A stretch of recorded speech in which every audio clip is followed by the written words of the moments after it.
السلام علیکم ورحمۃ اللہ وبرکاتہ۔ الحمد للہ الذی اعزنا بالاسلام واکرمنا بالقرآن والصلاة والسلام علی خیر الانام نبینا وحبیبنا محمد صلی اللہ علیہ وسلم۔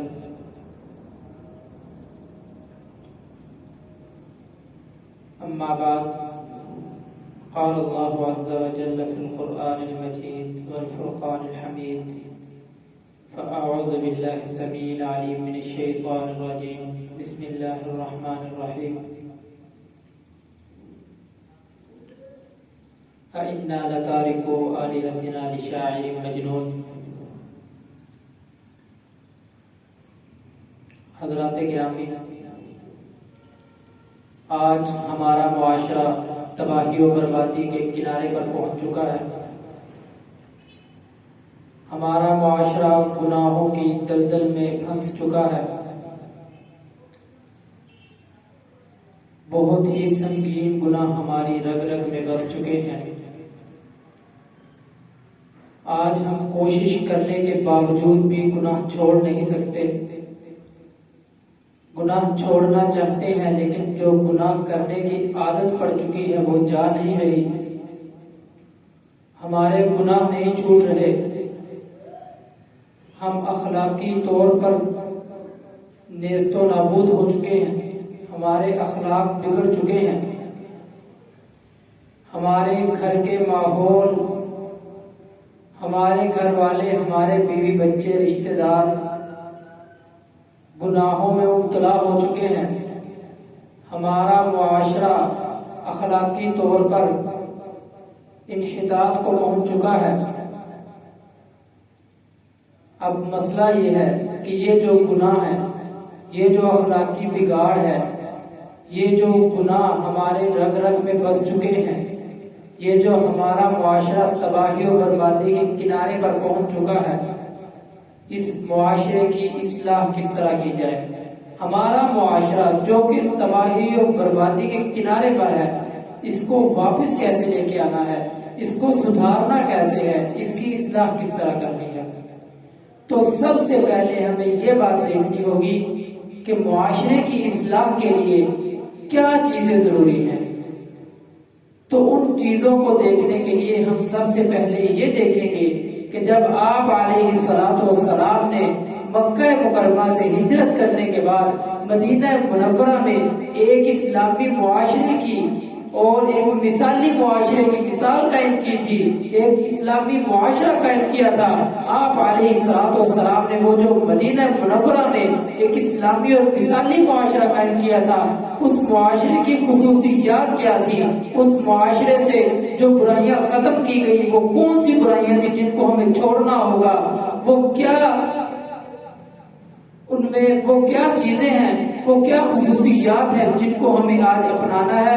ان کو اپنانے کے بعد ہم کس طرح اپنے معاشرے کو اچھائی کی طرف لے کر جا سکتے ہیں؟ ہم کس طرح اپنے معاشرے کو اسلام کی طرف لے کر جا سکتے ہیں؟ تو میں کچھ خصوصیات اختصار کے ساتھ ذکر کروں گا۔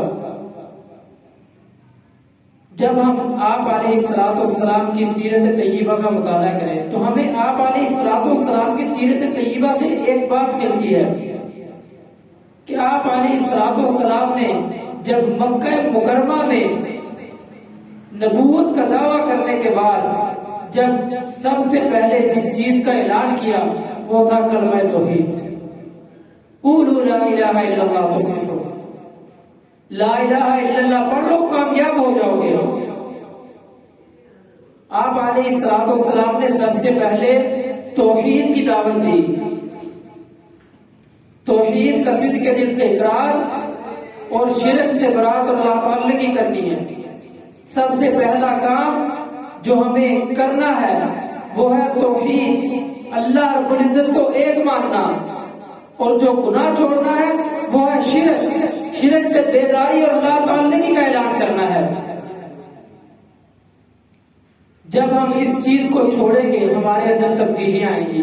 آپ علیہ الصلوۃ والسلام نے سب سے پہلے جب اعلان کیا، کلمہ توحید کا اعلان کیا، تو اس وقت آپ علیہ السلام کی مراد صرف یہ نہیں تھی کہ اللہ رب العزت خالق ہے، مالک ہے، رازق ہے، مدبر الامور ہے، دنیا کا نظام چلانے والا ہے، نہیں۔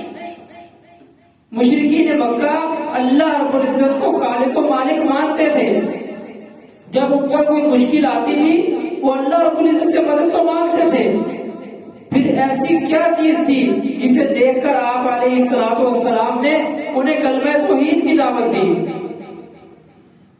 وہ چیز تھی کہ وہ مشرکین مکہ اللہ رب العزت کے ساتھ جو عبادات خاص ہیں انہیں بتوں کے لیے پیش کرتے تھے۔ ہر قسم کی عبادت اللہ رب العزت کے لیے خاص ہے، کوئی ایسی عبادت نہیں جو اللہ رب العزت کے علاوہ کسی کے لیے لائق ہو۔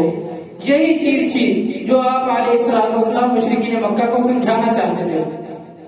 اسی لیے تو انہوں نے کہا اِنَّا لَتَارِكُ آلِهَتِنَا لِشَاعِرٍ مَجْنُونٍ، کیا ہم اپنے اتنے سارے بتوں کو چھوڑ کر ایک اللہ کی بات کو مان لیں، ایک شاعر مجنون کی بات کو لے کر ہم اپنے سارے بتوں کو چھوڑ دیں اور ایک اللہ رب العزت کی پوجا شروع کر دیں؟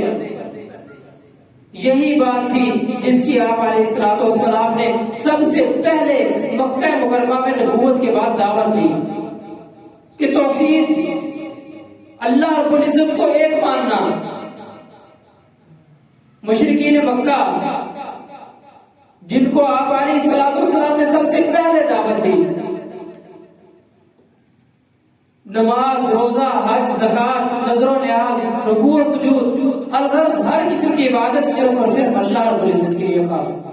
یہ چیز تھی جسے آپ علیہ السلام نے ان لوگوں کو مشرکین مکہ کو سمجھایا کہ اللہ رب العزت کے ساتھ کسی کو بھی شریک نہیں کرنا۔ پہلی چیز کہ خالق مالک اللہ رب العزت نے اس دنیا کو قائم کیا، زمین و آسمان اللہ رب العزت نے بنائے، اللہ رب العزت خالق ہے، اللہ رب العزت مالک ہے، دنیا کا نظام چلانے والا ہے، پہلی چیز۔ دوسری چیز، تمام تر عبادات اللہ رب العزت کے لیے خاص ہے، کوئی بھی عبادت قربانی ہو، نذر و نیاز ہو۔ آج کیا ہو رہا ہے؟ رکوع و سجود کیے جاتے ہیں قبروں پر، نذر و نیاز پیش کی جاتی ہیں درباروں پر جا کر۔ فرق صرف اتنا ہے کہ مشرکین مکہ کھڑے بت کے لیے نماز، رکوع و سجود کرتے تھے، نذر و نیاز پیش کرتے تھے، قربانیاں کرتے تھے، اور آج ہمارے کچھ لوگ، ہمارے معاشرے میں کچھ لوگ وہ لیٹے ہوئے کے لیے یہ سب کرتے ہیں۔ بالکل تھوڑا سا فرق ہے، یہی فرق کو ختم کرنا ہے۔ ہمیں نذر و نیاز، رکوع و سجود، عبادات، دعا صرف اللہ رب العزت کے لیے کرنی ہے۔ اور تیسری چیز، اسماء و صفات، اللہ رب العزت کے اسماء ہیں، اللہ رب العزت کی صفات ہیں، اللہ رب العزت کو ان اسماء میں اور صفات میں کامل اور مکمل اور اکیلا ماننا۔ مثال کے طور پر ہم بھی علم رکھتے ہیں، اللہ رب العزت بھی علیم ہے، جاننے والا ہے، لیکن ہمارا علم ناقص ہے۔ اللہ رب العزت کا علم کامل و مکمل ہے، ہر چیز کو گھیرے ہوئے ہے۔ ایک اور مثال لے لیں اسی طرح کہ ہم دیکھتے ہیں، ہمارے پاس آنکھیں ہیں، اللہ رب العزت بھی بصیر ہے، اللہ رب العزت بھی دیکھتا ہے، لیکن ہم صرف اپنے سامنے پڑی ہوئی چیزیں جو کہ روشنی ہو تب دیکھ سکتے ہیں، لیکن اللہ رب العزت ہر چیز کو دیکھ سکتا ہے۔ تیسری چیز، اللہ رب العزت کی اسماء و صفات، ان کو اللہ رب العزت کو اسماء و صفات میں کامل اور مکمل اور وحدہ لا شریک ماننا۔ یہ تھی توحید، پہلی سیڑھی ہے۔ جس کے پاس توحید نہیں ہے، جس نے شرک سے برات اور لا تعلقی کا اعلان نہ کیا، سمجھو وہ اسلام کی پہلی سیڑھی کو ہی اس نے گرا دیا۔ آج اگر ہمیں ایک منزل کے دوسرے فلور پر جانا ہو، ایک گھر کے دوسرے فلور پر جانا ہو، تو ہم سیڑھی کا، لفٹ کا، کسی چیز کا سہارا لیتے ہیں۔ اگر وہی ہم سیڑھی گرا دیں، لفٹ کو ہٹا دیں اور ہم کہیں کہ ہمارا پاؤں ڈائریکٹلی دوسرے فلور کی سیڑھی پر جا کر چلے، تو یہ نہیں ہو سکتا۔ ہمیں سب سے پہلی منزل پر چڑھنے کے لیے ایک سیڑھی کی ضرورت ہے، اور یہی سب سے پہلی سیڑھی ہے اسلام کی۔ اگر ہم اس پر نہ چلے، ہم نے اس کو نہ اپنایا، تو ہم اسلام کو نہیں اپنا سکتے۔